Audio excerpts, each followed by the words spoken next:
మీరేమో రాత్రి మోహన్లో కష్టపడుతున్నారు నీళ్ల విషయంలో. ఇక్కడ ఏమాత్రం కూడా రాజకీయం లేదు.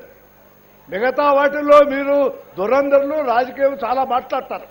ఈ విషయంలో ఈ రాష్ట్ర ప్రజలు ఎవరు కూడా మిమ్మల్ని శంకించడం లేదు. నేను మనవి చేసేది ఒకటే, మీరు మామూలుగా చెప్తా అంటారు, ఇప్పుడు కూడా ఏదో చెప్పారు 3 నెలల లోపల హద్దు అవుతుంది. అది మీ ఆశయం, మీ కళ. కానీ ఆ పనులు చేయడానికి అధికారుల వైపు నుంచి, ప్రజల వైపు నుంచి, అన్నిటిపైకి ఆ దేవుడి నుంచి కూడా మీకు ఆశీస్సులు కావాలా.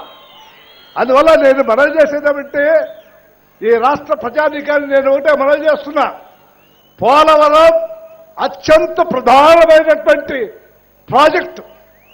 ఇది నెహ్రూ గారి దగ్గర నుంచి ఈనాడు చంద్రబాబు నాయుడు వరకు అందరూ కలలు కంటున్నారు. చంద్రబాబు నాయుడు గారు దురంధరులు.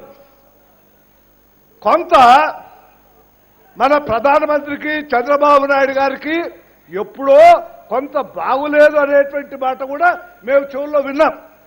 అయినా కూడా ఆయన తన పట్టుదలతో, తన శక్తియుక్తులతో ఆ పోలవరాన్ని సాధించాడు. నిజంగా hats up to you Chandrababu Naidu గారు. దీంట్లో ఎవరికి అనుమానం లేదు.